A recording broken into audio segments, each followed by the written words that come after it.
Hello दोस्तों, दौड़वाणी में आपका स्वागत है। आज की इस वीडियो में हम जीवधारियों का वर्गीकरण टॉपिक को लेकर आए हैं, जिसे इंग्लिश में क्लासिफिकेशन ऑफ ऑर्गेनिज्म कहते हैं।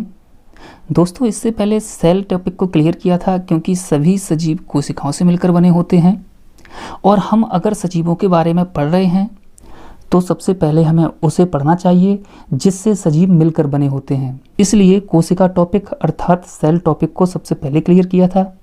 दोस्तों, आपने अभी तक हमारे चैनल को सब्सक्राइब नहीं किया है तो सब्सक्राइब कर लीजिए और बेल आइकन को ऑन कर लीजिए ताकि नई नई वीडियो आप तक पहुंच सकें। तो आइए दोस्तों, अगला टॉपिक स्टार्ट करते हैं। जीवधारियों का वर्गीकरण, इन्हें इंग्लिश में क्लासिफिकेशन ऑफ लिविंग ऑर्गेनिज्म भी कहते हैं। जी हाँ दोस्तों, जीवधारियों का वर्गीकरण, इसका मतलब होता है जितने भी सजीव हैं उनको कितने भागों में बांटा गया है। तो स्टूडेंट, सजीव तो बहुत प्रकार के होते हैं, पेड़ पौधे हैं, जीव जंतु हैं, कीड़े मकोड़े हैं, ये सजीव में आते हैं। तो इन सजीवों को कितने जगत में बांटा गया है, अर्थात कितने भागों में बांटा गया है।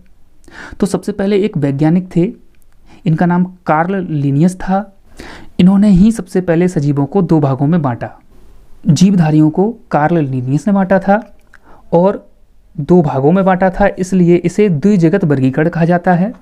इंग्लिश में कहते हैं क्लासिफिकेशन ऑफ टू किंगडम। सजीवों का द्विजगत वर्गीकरण सर्वप्रथम कार्ल लिनियस ने किया, इसलिए इन्हें आधुनिक वर्गीकरण का पिता कहा जाता है। इनकी एक बुक है सिस्टमा ऑफ नेचर। इस बुक में भी द्विजगत वर्गीकरण के बारे में बताया गया है। इन्होंने सजीवों का जो द्विजगत वर्गीकरण किया, अर्थात सजीवों को दो भागों में बांटा, तो कौन कौन से भागों में बांटा इसको हम देखते हैं। नंबर 1 जंतु जगत, जिसको एनिमल किंगडम कहते हैं। नंबर 2 पादप जगत, जिसको प्लांट किंगडम कहते हैं। स्टूडेंट, कार्ल लिनियस ने दो भागों में बांटे थे सभी सजीवों को, एक जंतु जगत में, एक पादप जगत में। इसके बाद एक वैज्ञानिक आए, उनका नाम हेकल था। उन्होंने सभी सजीवों को तीन भागों में बांटा। उन्होंने ये कहा कि नहीं, सभी सजीवों को दो भागों में नहीं, तीन भागों में बांटा जाना चाहिए। नंबर 1 जंतु जगत, नंबर 2 पादप जगत, नंबर 3 प्रोटिस्टा जगत। इससे पहले कार्ल लिनियस ने बांटा था जंतु जगत में और पादप जगत में। जंतु जगत का मतलब होता है जितने भी जीव जंतु आते हैं, अर्थात कीड़े मकोड़े, मानव, गाय भैंस, ये जितने भी आते हैं सभी जंतु जगत में आते हैं। पादप जगत में सभी पेड़ पौधे आते हैं।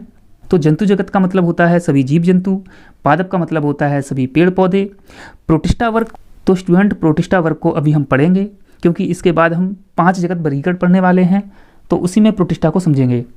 इसके बाद स्टूडेंट एक साइंटिस्ट आए, एक वैज्ञानिक आए। उन्होंने कहा कि नहीं, 3 जगत में नहीं, सभी सजीवों को 5 जगत में बांटा जाना चाहिए। तो उन्होंने सभी सजीवों को 5 जगत में बांटा, जिसको जीवों का 5 जगत वर्गीकरण कहते हैं। 5 जगत वर्गीकरण इंग्लिश में क्लासिफिकेशन ऑफ 5 किंगडम कहते हैं। इन्होंने 1969 में बांटा। हालांकि बायोलॉजी में डेट ज़्यादा नहीं पूछी जाती हैं, 1969 डेट याद रहेगी आपको, क्योंकि 1969 में इसरो की स्थापना हुई थी। अभी एक एनटीपीसी में क्वेश्चन पूछा गया था कि 2019 में किस संस्था ने अपने 50 वर्ष पूरे किए हैं। तो जिसको ये पता था कि 1969 में इसरो की स्थापना हुई है, उसने वो क्वेश्चन सही किया था, क्योंकि 2019 में 50 वर्ष इसरो ने ही किए थे। तो स्टूडेंट, जीवों के 5 जगत वर्गीकरण क्लासिफिकेशन ऑफ 5 किंगडम, जीवों का 5 जगत वर्गीकरण RH व्हिटकर ने किया था। जी स्टूडेंट्स, बहुत इंपॉर्टेंट है, सबसे ज़्यादा इंपॉर्टेंट यही है। बहुत क्वेश्चन पूछा जाता है कि जीवों का 5 जगत वर्गीकरण किसने किया था, RH व्हिटकर ने किया था। यही सबसे ज़्यादा इंपॉर्टेंट है, यही महत्वपूर्ण है और वर्तमान में इसी को मान्यता प्राप्त है। इन्होंने सभी सजीवों को 5 भागों में बांटा। तो कौन कौन से 5 भाग हैं। नंबर 1 मोनेरा वर्ग, नंबर 2 प्रोटिस्टा वर्ग, नंबर 3 कवक वर्ग, नंबर 4 जंतु वर्ग, नंबर 5 पादप जगत। तो स्टूडेंट, जैसा कि हम अभी 3 वर्ग तो पहले देख चुके थे, जंतु पादप प्रोटिस्टा, अर्थात प्रोटिस्टा जंतु पादप। तो इन्होंने 2 वर्ग और बढ़ाए। वो 2 वर्ग कौन कौन से थे, एक कवक था, एक मोनेरा था। तो स्टूडेंट, हम एक एक करके इन 5 वर्गों को समझेंगे। Number 1 Monera. तो स्टूडेंट, मोनेरा वर्ग में किस किस को रखा गया है। इस जगत के जीवों में एक कोशिकीय प्रोकैरियोटिक कोशिकाएं पाई जाती हैं। जी हाँ स्टूडेंट्स, जो मोनेरा वर्ग है, इस मोनेरा वर्ग में एक कोशिकीय जीव रखे गए हैं। तो एक कोशिकीय जीव क्या होते हैं स्टूडेंट, वह जीव एक कोशिकीय होते हैं जिसमें या तो एक कोशिका पाई जाती है या एक ही प्रकार की कोशिका पाई जाती हैं। जैसे स्टूडेंट मानव होता है, मानव में बहुत अलग अलग प्रकार की कोशिकाएं पाई जाती हैं। जैसे लीवर की अलग होती हैं, मस्तिष्क की अलग होती हैं, फेफड़ों की अलग होती हैं, हर एक किडनी की अलग होती हैं, हर एक अंग की अलग अलग कोशिकाएं होती हैं। तो स्टूडेंट जो मोनेरा वर्ग होता है उसमें अलग अलग कोशिकाएं नहीं होती हैं, या तो एक ही प्रकार की कोशिका होंगी या उसमें एक ही कोशिका होगी। तो स्टूडेंट एक कोशिकीय जीव मोनेरा वर्ग को कहते हैं। और इसमें जो कोशिका होती हैं वो किस प्रकार की होती हैं, तो प्रोकैरियोटिक कोशिकाएं होती हैं। जैसा कि स्टूडेंट आपको बताए थे हम, इस कोशिका दो प्रकार की होती हैं, एक प्रोकैरियोटिक कोशिका और एक यूकैरियोटिक कोशिका। तो मोनेरा वर्ग में जो कोशिकाएं पाई जाती हैं वो प्रोकैरियोटिक कोशिकाएं होती हैं। स्टूडेंट प्रोकैरियोटिक कोशिकाएं कौन सी होती हैं, तो प्रोकैरियोटिक कोशिकाएं वो होती हैं जिसमें केंद्रक नहीं होता है, या ये कह सकते हैं कि केंद्रक अर्धविकसित होता है, या ये कह सकते हैं कि केंद्रक टूटा फूटा होता है। तो स्टूडेंट आप लोग अच्छे समझ गए होंगे कि मोनेरा वर्ग में हम कौन से जीवों को रखते हैं जिसमें एक प्रकार की या एक ही कोशिका पाई जाती है, और वो कोशिका कैसी होती है, तो प्रोकैरियोटिक कोशिका होती है। इन जीवों में कोशिका भित्ति पाई जाती है।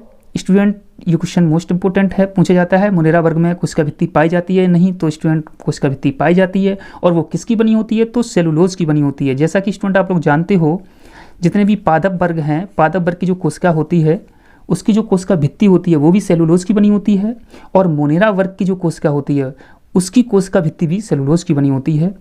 ये पोषण रासायनिक क्रिया से करते हैं। इसका मतलब क्या है स्टूडेंट्स, ये पोषण रासायनिक क्रिया से करते हैं, इसका मतलब ये होता है ये प्रकाश संश्लेषण के माध्यम से खाना बनाते हैं अपने लिए। अर्थात मोनेरा वर्ग होता है वो स्वपोषी होता है, क्योंकि जो खाना खुद बनाता है उसे स्वपोषी कहते हैं, जो किसी पर निर्भर होता है उसे परपोषी कहते हैं, और कुछ परपोषी होते हैं। जी स्टूडेंट्स, मोनेरा वर्ग में कुछ जीव ऐसे होते हैं रासायनिक क्रिया से खाना बनाते हैं, अर्थात फोटोसिंथेसिस करते हैं, अर्थात प्रकाश संश्लेषण से क्रिया करके खाना बनाते हैं, और कुछ जीव ऐसे होते हैं जो परपोषी होते हैं, अर्थात किसी पर निर्भर होते हैं। तो एग्जाम्पल में समझते हैं, एग्जाम्पल में जीवाणु और साइनोबैक्टीरिया।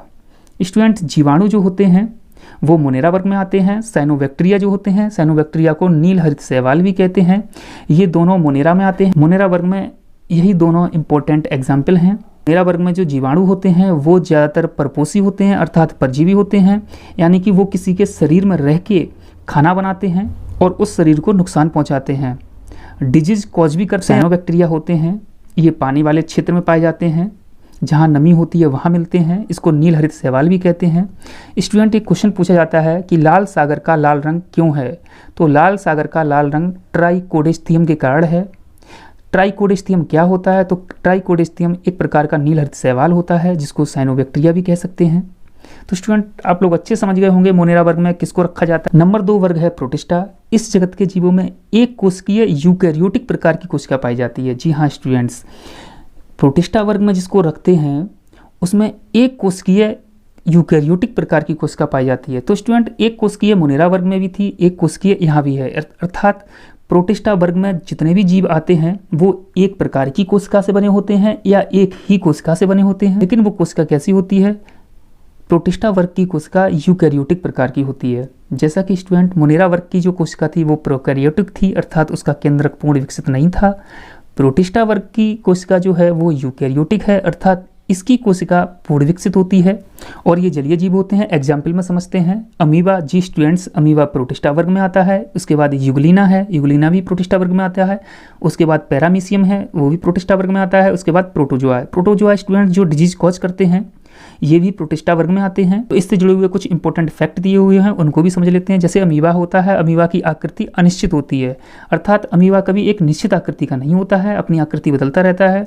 उसके बाद यूग्लिना जो है, यूग्लिना जंतु पादप के बीच की कड़ी है। तो इसका मतलब क्या स्टूडेंट, ये एग्जाम में पूछा जाता है कि इनमें से जंतु और पादप के बीच की कौन कड़ी है, तो यूग्लिना है। इसका मतलब क्या होता है, जैसे भी स्टूडेंट एक जंतु वर्ग होता है, एक पादप वर्ग होता है, तो जंतु वर्ग और पादप वर्ग इन दोनों की ही प्रॉपर्टी यूग्लिना में पाई जाती हैं, इसलिए इसे जंतु और पादप के बीच की कड़ी कहते हैं। इसके बाद पैरामीशियम है। पैरामीशियम से क्वेश्चन पूछा जाता है कि इनमें से किसकी आकृति चप्पल के आकार की होती है। चप्पल के आकार का जंतु पैरामीशियम होता है। इसके बाद प्रोटोजोआ है। स्टूडेंट प्रोटोजोआ बीमारी बनाता है, डिजीज कॉज करता है, और ये परपोषी होता है। तो स्टूडेंट इसको ध्यान रखना, प्रोटिस्टा वर्ग में अमीबा, यूग्लिना, पैरामीशियम स्वपोषी होते हैं, और प्रोटोस्टा वर्ग में ही प्रोटोजोआ परपोषी होता है। तो स्टूडेंट यहाँ से क्वेश्चन बनता है कि कौन सा प्रोटिस्टा परपोषी होता है, प्रोटोजोआ परपोषी होता है, बाकी अमीबा, यूग्लिना, पैरामीशियम स्वपोषी होते हैं। नंबर 3 कवक, इसको फंजाई भी कहते हैं। ये जीव बहुकोशिकीय यूकैरियोटिक प्रकार की कोशिकाओं से बने होते हैं। स्टूडेंट इसको थोड़ा याद रखना, इसमें थोड़ा सा चेंजिंग है क्योंकि हम इससे पहले मोनेरा वर्ग पढ़े थे। मोनेरा वर्ग में एक कोशिकीय प्रोकैरियोटिक कोशिकाएं थीं। उसके बाद हम प्रोटिस्टा वर्ग पढ़े थे, उसमें भी जीव एक कोशिकीय थे, लेकिन वो कोशिका कैसी थी? यूकैरियोटिक प्रकार की थी। नंबर 3 कवक है, और कवक में जो कोशिका है वो बहुकोशिकीय है, और कोशिका का प्रकार कैसा है? तो यूकैरियोटिक प्रकार की है। अर्थात प्रोकैरियोटिक कोशिका सिर्फ मोनेरा वर्ग में पाई जाती है। उसके बाद चारों प्रकार के जगत में यूकैरियोटिक कोशिका ही पाई जाती है। और एक कोशिकीय जीव सिर्फ 2 वर्ग में पाए जाते हैं, मोनेरा वर्ग में और प्रोटिस्टा वर्ग में। इसके बाद सभी जीव बहुकोशिकीय होते हैं। तो स्टूडेंट, ये परपोषी होते हैं, अर्थात खाना स्वयं नहीं बनाते हैं, किसी पर निर्भर होते हैं। ये मृतोपजीवी अवशोषण के द्वारा पोषण लेते हैं। जी हाँ स्टूडेंट्स, मोस्ट इंपॉर्टेंट है, यहाँ से क्वेश्चन बनता है। इसका मतलब क्या होता है, इसको समझिए। ये मृतोपजीवी अवशोषण के द्वारा पोषण लेते हैं, अर्थात स्टूडेंट जो भी चीज़ मर जाती है, जो भी चीज़ होती है वो डेड हो जाती है, और उसमें ये कवक लग जाते हैं, वहाँ से अपना खाना बनाते हैं। तो आपने देखा होगा, जो भी चीज़ सड़ जाती है या जो भी चीज़ मरी पड़ी होती है वो सड़ने लगती है, तो उसमें फफूंदी लग जाती है, तो फफूंदी एक कवक होता है। तो ये सभी मृतोपजीवी पोषण के द्वारा पोषण लेते हैं, यानी कि जो मरी चीज़ होती है उससे पोषण ग्रहण करते हैं। इनका पाचन बाह्य कोशिकीय होता है। जी हाँ स्टूडेंट्स, ये मोस्ट इंपॉर्टेंट ये भी है। इनका पाचन बाह्य कोशिकीय हो, जैसे कि भी कोई भी जीव जंतु होता है वो खाना को खाता है, उसके बाद खाना पचता है। लेकिन कवकों में क्या होता है, जो कवक होते हैं वो खाना को अंदर नहीं ले जाते हैं, बाहर से ही पाचन हो जाता है उनका।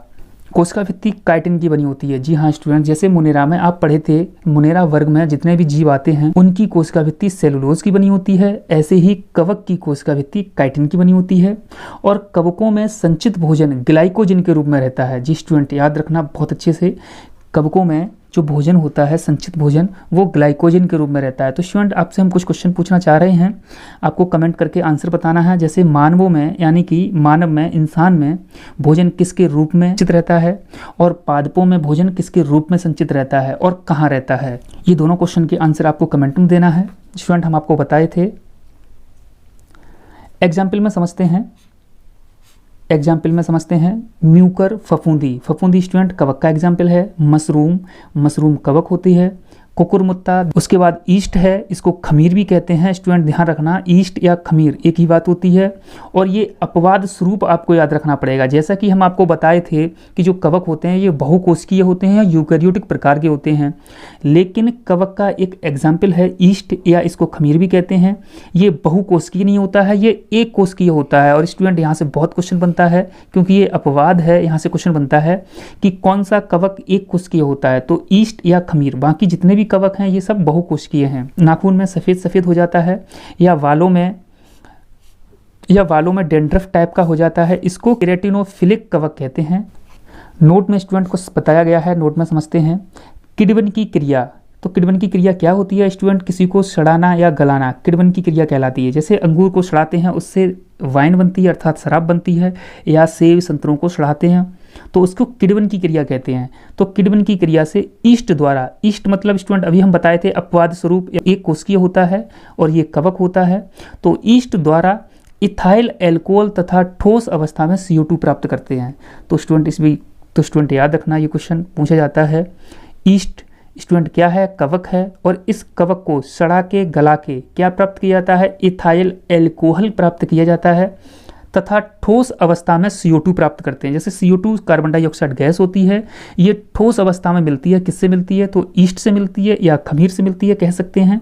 और ईस्ट से या खमीर से कैसे मिलती है? तो उसे सड़ा या गला के, अर्थात किण्वन की क्रिया के द्वारा CO2 मिलती है। और ठोस CO2 को हम क्या कहते हैं? तो ठोस CO2 को शुष्क बर्फ भी कहते हैं। तो स्टूडेंट, ये क्वेश्चन पूछा जाता है कि शुष्क बर्फ किसे कहते हैं? तो CO2 को शुष्क बर्फ कहते हैं। नंबर 4 जंतु जगत। स्टूडेंट बहुत इंपॉर्टेंट है, सबसे ज़्यादा बायोलॉजी में क्वेश्चन जंतु जगत से ही आते हैं। लगभग 70 से 75%, 20 से 25% क्वेश्चन स्टूडेंट वनस्पति विज्ञान से आते हैं, बॉटनी से आते हैं, अर्थात पादप जगत से आते हैं। तो इसको हम देखते हैं। जंतु जगत को मुख्य रूप से 2 भागों में बांटा गया है। जी हाँ स्टूडेंट, जंतु जगत को मुख्य रूप से 2 भागों में बांटा गया है। Number 1 Chordata, number 2 non Chordata. तो स्टूडेंट इसको बहुत अच्छे समझना है, जल्दी स्टूडेंट के समझ में नहीं आता है, बच्चों के जल्दी समझ में नहीं आता है कि कॉर्डेटा नॉन कॉर्डेटा क्या होता है। तो सबसे पहले जंतु जगत, और जंतु जगत को 2 भागों में बांटते हैं, एक कॉर्डेटा वर्ग में, एक नॉन कॉर्डेटा वर्ग में। तो कॉर्डेटा वर्ग की क्या विशेषताएं होती हैं? तो कॉर्डेटा वर्ग की स्टूडेंट विशेषताएं होती हैं कि जो भी कॉर्डेटा वर्ग में होते हैं उनमें रीढ़ की हड्डी उपस्थित रहती है। नंबर 2, रीढ़ की हड्डी में 13 कशेरुकाएँ पाई जाती हैं। जी हाँ स्टूडेंट, अगर रीढ़ की हड्डी होगी तो कशेरुकाएँ ऑटोमेटिक होंगी। आगे की तरफ हृदय पाया जाता है। स्टूडेंट ये भी इम्पोर्टेंट है, याद रखना, आगे की तरफ हृदय पाया जाता है। जो कॉर्डेटा वर्ग के जितने भी जीव जंतु हैं उनमें आगे की तरफ हृदय पाया जाता है। तो जैसा कि स्टूडेंट आप लोग जानते हैं, मानव कॉर्डेटा में आता है या नॉन कॉर्डेटा में आता है? मानव कॉर्डेटा में आता है, अभी हम डिटेल से पढ़ेंगे। इसीलिए मानव में आगे की तरफ हृदय होता है। पूंछ पाई जाती है। तो स्टूडेंट कॉर्डेटा वर्ग में जितने भी जीव जंतु आते हैं उन सभी में पूंछ पाई जाती है। अब हम नॉन कॉर्डेटा वर्ग को भी समझते हैं। नॉन कॉर्डेटा वर्ग में रीढ़ की हड्डी नहीं पाई जाती है। पीछे की तरफ हृदय होता है। स्टूडेंट ध्यान रखना, नॉन कॉर्डेटा वर्ग में जितने भी जीव जंतु आते हैं उनमें हार्ट पीछे की तरफ होता है और इनमें पूंछ नहीं पाई जाती है। नॉन कॉर्डेटा वर्ग में पूंछ नहीं पाई जाती है। जैसा कि जंतु जगत को 2 भागों में बांटा गया है, number 1 Chordata, number 2 non Chordata. इनकी विशेषताएं हम पढ़ चुके हैं। तो कॉर्डेटा नॉन कॉर्डेटा में सबसे पहले कॉर्डेटा को समझते हैं। स्टूडेंट कॉर्डेटा को 5 वर्गों में बांटा गया है। नंबर 1 मत्स्य वर्ग, जिसको पीसिस वर्ग भी कहते हैं। नंबर 2 उभयचरी, जिसको एम्फीबियन भी कहते हैं। नंबर 3 सरीसृप, जिसको रेप्टाइल भी कहते हैं। नंबर 4 पक्षी, जिसको एब्स भी कहते हैं। नंबर 5 स्तनधारी अर्थात मैमल्स। तो हम इनको एक एक करके समझेंगे। सबसे पहले मत्स्य वर्ग। तो स्टूडेंट मत्स्य वर्ग में जो श्वसन की क्रिया होती है वो गलफड़े के द्वारा होती है और इसमें हार्ट चैम्बर 2 होते हैं। तो स्टूडेंट ये क्वेश्चन आता है कि मत्स्य वर्ग में हार्ट चैम्बर कितने होते हैं? 2 होते हैं। श्वसन की क्रिया किससे होती है? तो गलफड़े से होती है। तो स्टूडेंट हार्ट चैम्बर क्या होता है? इसका मतलब होता है हृदय में कितने चैम्बर होते हैं अर्थात कितने कक्ष होते हैं। जैसे कि मानव का हृदय होता है, मानव के हृदय में 4 चैम्बर होते हैं, 2 ऑरिकल 2 वेंट्रिकल अर्थात 2 आलिंद और 2 निलय। तो 2 आलिंद और 2 निलय को मिलाकर 4 चैम्बर हो गए। ऐसे ही मत्स्य वर्ग में सिर्फ 2 चैम्बर पाए जाते हैं अर्थात 1 आलिंद और 1 निलय। तो मत्स्य वर्ग में किस किस को रखा जाता है? ज़्यादातर मछली मत्स्य वर्ग में आती हैं। इसके बाद शार्क मछली है, वो भी मत्स्य वर्ग में आती है। शार्क मछली को डॉग फिश भी कहते हैं क्योंकि इसको सूंघने वाले सेंसर जो होते हैं वो बहुत अच्छे होते हैं, यानी कि डॉग से भी अच्छे होते हैं, इसलिए इसे डॉग फिश कहते हैं। अगली गैम्बूसिया मछली भी मत्स्य वर्ग का एग्जाम्पल है और इसको मच्छर मछली भी कहते हैं। स्टूडेंट पूछा जाता है कि मच्छर मछली कौन सी होती है? तो गैम्बूसिया होती है। डॉग फिश किसे कहते हैं? शार्क को कहते हैं। इसके बाद स्टोन फिश भी मत्स्य वर्ग में आते हैं। तो स्टूडेंट स्टोन फिश कैसी होती है? तो ये जहरीली मछली होती है। क्वेश्चन आता है जहरीली मछली किसे कहते हैं? तो स्टोन फिश को जहरीली मछली कहते हैं। तो स्टूडेंट ये हो गया आपका मत्स्य वर्ग। तो इसको एक बार फिर से समझते हैं। मत्स्य वर्ग में श्वसन की क्रिया किससे होती है? तो गलफड़े से होती है। हार्ट चैम्बर कितने होते हैं? 2 होते हैं। ज़्यादातर मछली मत्स्य वर्ग में आती हैं। उसके बाद शार्क मछली, गैम्बूसिया मछली, स्टोन फिश, ये सभी मत्स्य वर्ग में आते हैं। नंबर 2 है उभयचरी वर्ग, जिसको एम्फीबियन वर्ग भी कहते हैं। इसकी श्वसन क्रिया फेफड़ों से होती है और त्वचा से होती है। तो जी स्टूडेंट इसको ध्यान रखना, जो उभयचरी में आते हैं उसमें श्वसन क्रिया फेफड़ों से भी होती है और त्वचा से भी होती है। इसमें हार्ट चैम्बर कितने होते हैं? तो हार्ट चैम्बर 3 होते हैं, 2 आलिंद होते हैं, 1 निलय होता है अर्थात 2 ऑरिकल होते हैं, 1 वेंट्रिकल होता है। इसके एग्जाम्पल में कौन कौन है? तो इसके एग्जाम्पल में मेंढक है और एक हाइला। तो स्टूडेंट हाइला नाम का जीव होता है, ये ज़मीन पर भी रह सकता है और पानी में भी रह सकता है, और जो ज़मीन और पानी दोनों में रह सकते हैं उनको ही उभयचरी वर्ग कहते हैं। स्टूडेंट मत्स्य वर्ग सिर्फ और सिर्फ पानी में रहता है। नंबर 3 है सरीसृप, इसको इंग्लिश में रेप्टाइल भी कहते हैं। इसमें श्वसन की क्रिया फेफड़ों और गलफड़े से होती है। जैसा कि स्टूडेंट मत्स्य वर्ग में गलफड़े से हो रही थी, उभयचरी वर्ग में फेफड़े और त्वचा से हो रही थी श्वसन की क्रिया, और इसमें हार्ट चैम्बर 3 होते हैं। तो स्टूडेंट इसमें भी 2 ऑरिकल 1 वेंट्रिकल होता है। और इसके एग्जाम्पल में कौन आता है? तो इसके एग्जाम्पल में छिपकली है, सांप है, मगरमच्छ है, कछुआ है, ये सभी सरीसृप में आते हैं। स्टूडेंट कुछ अपवाद भी हैं, इसको हम आगे समझेंगे। नंबर 4 है पक्षी या एवज वर्ग भी कहते हैं या पक्षी वर्ग कहते हैं। तो इसमें श्वसन की क्रिया फेफड़ों के द्वारा होती है। पक्षी वर्ग में हार्ट चैम्बर 4 होते हैं। इसके एग्जाम्पल क्या हैं? तो इसके एग्जाम्पल में सभी पक्षी हैं। शुतुरमुर्ग भी एवज वर्ग में आता है, पक्षी वर्ग में आता है। इसके बाद कीवी भी एवज वर्ग में आता है। इसके बाद हमिंग बर्ड भी पक्षी वर्ग में आता है, अर्थात एविज वर्ग में आता है। तो हमिंग बर्ड से एक फैक्ट जुड़ा हुआ है, ये दोनों तरफ उड़ सकता है, अर्थात एक तरफ उड़ रहा होता है तो दूसरी तरफ मुंह करके उड़ सकता है। कीवी से क्वेश्चन पूछा जाता है कि इनमें से कीवी क्या है, तो ध्यान रखना कीवी एक फल भी होता है और एक पक्षी भी होता है। शुतुरमुर्ग को पक्षी वर्ग में रखा जाता है। नंबर 5 स्टूडेंट है स्तनधारी, इनको मैमल्स भी कहते हैं। इनकी श्वसन क्रिया फेफड़ों के द्वारा होती है और इनके हार्ट में चेंबर 4 होते हैं। तो स्टूडेंट इस बात को थोड़ा अच्छे से ध्यान रखना, मैमल्स में 4 हार्ट चेंबर, एव्स में 4 हार्ट चेंबर, सरीसृप में 3 हार्ट चेंबर, एम्फीबियन में 3 हार्ट चेंबर, मत्स्य वर्ग में 2 हार्ट चेंबर। स्टूडेंट इसके एग्जाम्पल में तो जितने भी मानव हैं वो स्तनधारी में आते हैं। इसके बाद मगरमच्छ स्तनधारी में आता है। जी हाँ स्टूडेंट, अब आप लोग सोच रहे होंगे कि मगरमच्छ सर आपने रेप्टाइल्स में भी रखा है, लेकिन मगरमच्छ को स्तनधारी में भी रखते हैं और रेप्टाइल्स में भी रखते हैं। क्यों रखते हैं? क्योंकि मगरमच्छ में हार्ट चेंबर 4 होते हैं, इसलिए इसे स्तनधारी में रखते हैं। अगला डॉल्फिन है।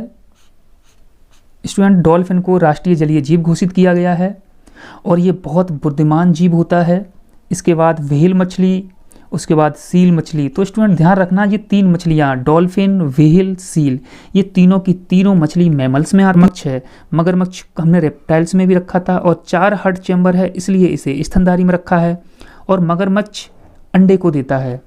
स्टूडेंट मगरमच्छ बच्चे को नहीं देता है, मगरमच्छ अंडे को देता है। जैसे अगला एग्जाम्पल चमगादड़ है। तो आपको लग